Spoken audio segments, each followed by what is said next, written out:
తెలుగుదేశం పార్టీకి ఎంపీలు ఉన్నారు. పక్కనే టైగర్ ఒకడున్నాడు. టైగర్ పేరేంటి?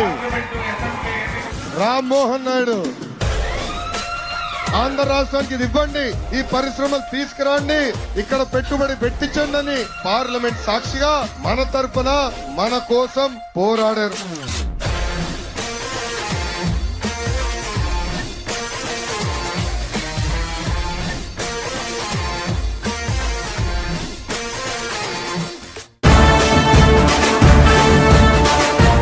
తెలుగుదేశం పార్టీకి ఎంపీలు ఉన్నారు.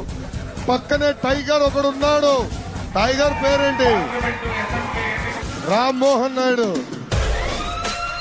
ఆంధ్ర రాష్ట్రానికి ఇది ఇవ్వండి, ఈ పరిశ్రమలు తీసుకురండి, ఇక్కడ పెట్టుబడి పెట్టించండి అని పార్లమెంట్ సాక్షిగా మన తరపున మన కోసం పోరాడారు.